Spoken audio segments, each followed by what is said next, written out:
Hello दोस्तों, one day one episode series में आपका फिर से स्वागत है। आपको याद होगा कि हमारा पिछला एपिसोड डीन और एली के एक साथ खड़े होने वाले उस बेहतरीन सीन पर खत्म हुआ था। लेकिन अब सबसे बड़ा सवाल ये उठता है कि आखिर ये दोनों इतने करीब कैसे आ गए।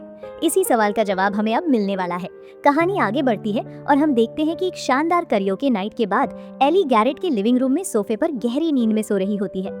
तभी अचानक कुछ शोर शराबे की वजह से उसकी नींद टूट जाती है। जैसे ही वो आंखें खोलती है, वो देखती है कि डीन वहाँ दो लड़कियों के साथ बैठा है। ये सब देखकर एली को काफी गुस्सा आता है और वहीं पर उन दोनों के बीच एक छोटी सी लेकिन तीखी बहस छिड़ जाती है। उनका ये झगड़ा देखकर वो दोनों लड़कियां समझ जाती हैं कि यहाँ से खिसक लेने में ही भलाई है और वो तुरंत वहाँ से निकल जाती हैं। इसके बाद का माहौल थोड़ा शांत होता है। डीन कमरे में फायरप्लेस के पास बैठकर स्मोक कर रहा होता है। तभी एली भी धीरे से उसके पास आकर बैठ जाती है और यहीं से शुरू होती है इन दोनों के बीच एक बेहद गहरी और सीरियस बातचीत। इस शांत माहौल में एली अपने दिल का गुबार निकालती है और अपनी लव लाइफ की उलझनों के बारे में डीन को सब कुछ बता देती है। वो उसे बताती है कि उसका बॉयफ्रेंड शॉन फ्यूचर में वर्मोंट शिफ्ट होकर एक बिल्कुल नॉर्मल सी जिंदगी जीना चाहता है, लेकिन दूसरी तरफ एली के एक्टिंग की दुनिया में कुछ बड़ा करने के सपने हैं। एली ने बचपन से ही अपने माता पिता के बीच बेइंतहा प्यार और एक दूसरे के लिए जबरदस्त सपोर्ट देखा है, इसलिए वो किसी भी कीमत पर ऐसी जिंदगी से समझौता नहीं कर सकती जहाँ उसे अपने ही सपनों का गला घोटना पड़े।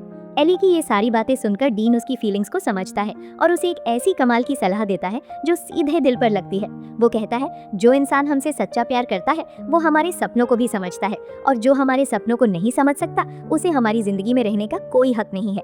ये सुनकर एली एकदम हैरान रह जाती है। एक ऐसा लड़का जिसकी इमेज हमेशा से एक प्लेबॉय की रही हो, उसके मुंह से इतनी गहरी और मैच्योर बातें सुनना एली ने तो सपने में भी इसकी उम्मीद नहीं की थी। बातों बातों में डीन उसे साफ साफ बता देता है कि आज तक उसकी कोई गर्लफ्रेंड नहीं रही है, क्योंकि उसे सिर्फ कैजुअल और टाइम पास रिश्तों में ही दिलचस्पी है। इसी बीच अचानक एली के फोन पर मैसेज आने लगते हैं। शॉन की यादों में एली फिर से उदास ना हो जाए, इसलिए डीन उसका फोन अपने हाथ में ले लेता है। वो फोन में अपना नंबर सेव करता है और एली से कहता है कि जब भी शॉन से उसका ब्रेकअप हो जाए और उसे अपनी जिंदगी में किसी बदलाव की जरूरत महसूस हो तो वो बेझिझक उसे कॉल कर सकती है। लेकिन एली उसकी इस बात को सिरे से नकार देती है और चिढ़कर उसका नंबर डू नॉट कॉल के नाम से सेव कर लेती है। लेकिन वक्त का खेल तो देखिए, कुछ ही दिनों बाद सच में एली और शॉन का ब्रेकअप हो जाता है। एली अंदर से पूरी तरह टूट चुकी थी और काफी तनाव में थी। उसका मन बार बार शॉन को कॉल करने के लिए तड़प रहा था, लेकिन पता है उसने आखिरकार किसे कॉल किया? डीन को। बस यहीं से इन दोनों की कहानी एक नया मोड़ लेती है। जो मुलाकात सिर्फ एक बार के कैजुअल टाइम पास के तौर पर शुरू हुई थी, वो अब छुप छुप कर मिलने के सिलसिलों में बदल गई थी। हर बार जब भी वो दोनों साथ वक्त बिताते, एली बड़े भरोसे से कहती कि ये हमारी आखिरी मुलाकात है, लेकिन इसके बावजूद वो बार बार एक दूसरे की तरफ खिंचे चले आते और उनके बीच दूरियां कम होने लगती। हद तो तब हो गई जब थैंक्सगिविंग की छुट्टियों में भी एली अपनी सबसे अच्छी दोस्त हाना से झूठ बोलकर डीन के साथ चली जाती है। वहां पहुंचकर एली पहली बार डीन का बेहद आलीशान और बड़ा सा घर देखती है। डीन भले ही उस दिन अपनी फैमिली को बहुत मिस कर रहा था, लेकिन एली के साथ वक्त बिताना उसे अंदर से बहुत खुशी दे रहा था। उस शानदार घर में दोनों साथ बैठकर चेस खेलते हैं और बातों के जरिए एक दूसरे को और भी करीब से समझने की कोशिश करते हैं। लेकिन इस खूबसूरत माहौल में अचानक से ब्रेक लगता है।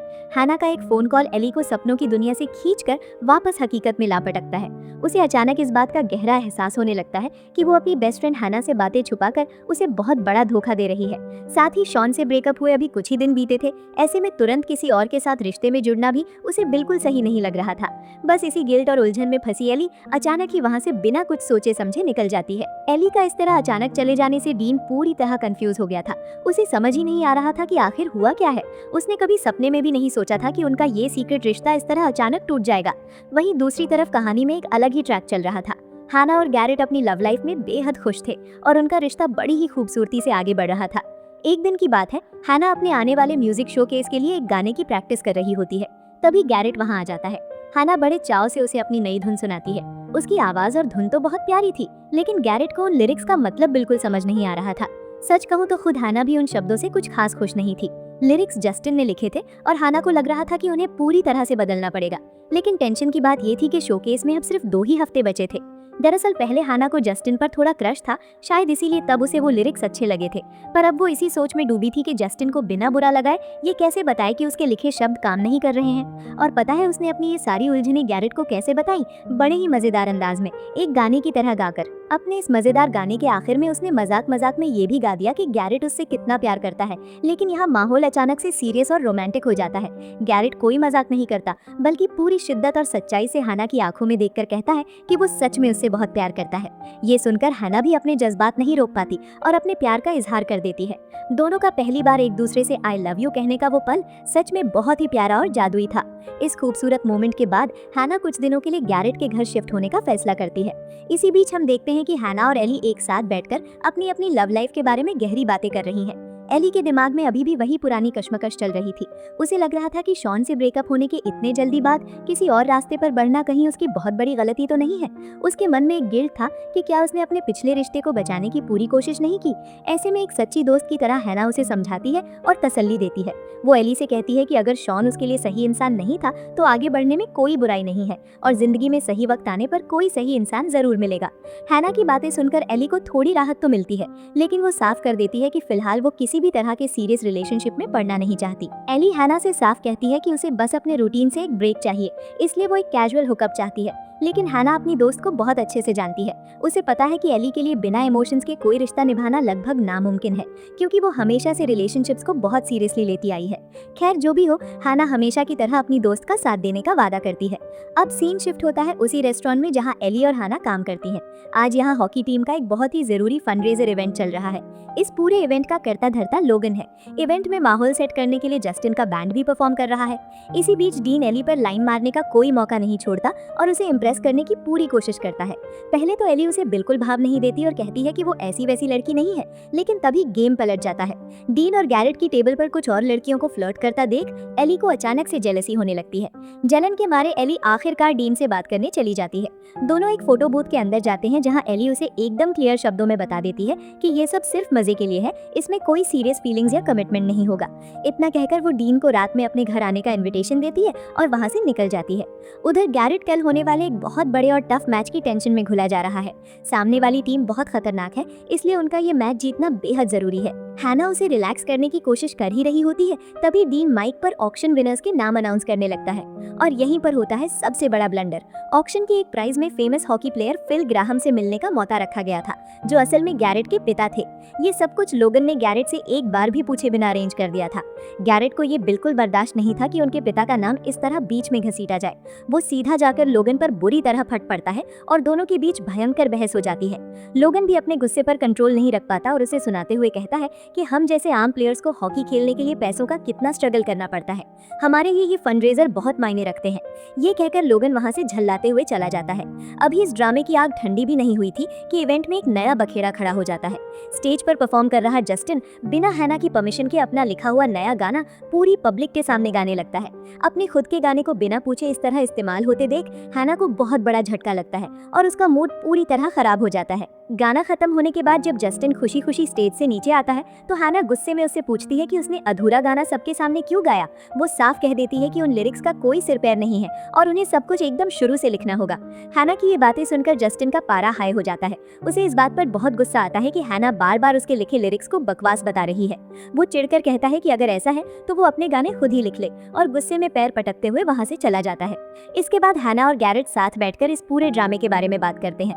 हैना इससे पूछती है कि उसने पहले ही लोगन को अपने पिता के अजीब बिहेवियर के बारे में क्यों नहीं बताया, तो इस पर गैरेट बड़े प्यार से जवाब देता है कि अब उसके पास अपनी हर बात शेयर करने के लिए हैना है ना, और उसके लिए बस इतना ही काफी है। उस रात हैना को रेस्टोरेंट में रुककर अपने लिरिक्स पूरे करने थे। साथ ही अगले दिन गैरेट का एक बहुत बड़ा मैच था, इसलिए हैना उसे जल्दी घर जाकर आराम करने के लिए कह देती है। इधर एली को लगता है कि हैना आज रात घर नहीं आएगी, तो वो मौके का फायदा उठाकर डीन को अपने घर बुला लेती है। वो दोनों साथ टाइम स्पेंड कर ही रहे होते हैं, तभी एली के फोन पर हैना का मैसेज आता है कि वो घर वापस लौट रही है। ये मैसेज पढ़ते ही एली बुरी तरह पैनिक कर जाती है और हड़बड़ी में डीन को जल्दी से घर के बाहर निकाल देती है। लेकिन जब वो अंदर आती है तो उसकी नजर डीन की जैकेट पर पड़ती है, जो वो जल्दबाजी में वहीं भूल गया था। ठीक उसी वक्त दरवाजे पर दस्तक होती है। एली को लगता है कि शायद डीन अपनी जैकेट वापस लेने आया होगा, लेकिन दरवाजा खोलते ही उसके होश होश उड़ जाते हैं। बाहर कोई और नहीं बल्कि उसका एक्स बॉयफ्रेंड शॉन खड़ा था। एली का हुलिया और वहाँ का माहौल देखकर शॉन को तुरंत समझ आ जाता है कि एली किसी और के साथ है। उसे इस बात से बहुत गहरा धक्का लगता है कि उनके ब्रेकअप को अभी ढंग से कुछ दिन भी नहीं बीते थे और वो इतनी जल्दी मूव ऑन कर गई। वो बेहद उदास और टूटकर वहाँ से लौट जाता है। उधर जब हैना रात को रेस्टोरेंट लॉक करके बाहर निकल रही होती है तो वो गैरेट की टीममेट्स को आपस में किसी बात पर सीरियस चर्चा करते हुए सुन लेती है।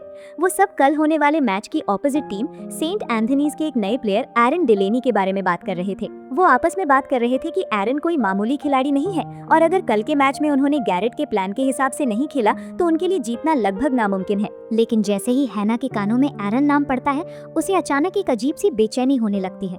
वो घबराहट में तुरंत अपने फोन पर उसकी फोटो सर्च करती है और स्क्रीन पर उसका चेहरा देखते ही हैना के हाथ बुरी तरह कांपने लगते हैं। ये कोई और नहीं बल्कि वही इंसान था जिसने पास्ट में हैना को बहुत बुरी तरह टॉर्चर किया था। आज भी हैना को जो पैनिक अटैक्स आते हैं उसका असली जिम्मेदार भी यही था। जब हैना को यह एहसास होता है कि गैरेट कल उसी दरिंदे के खिलाफ मैदान में उतरने वाला है तो वो अंदर से पूरी तरह टूट जाती है। डर और खौफ के मारे उसकी सांसें अटकने लगती हैं और वो बदहवास होकर सड़क पर भागने लगती है। इसी बेहद इमोशनल और रोंगटे खड़े कर देने वाले सीन के साथ ये एपिसोड यहीं खत्म हो जाता है।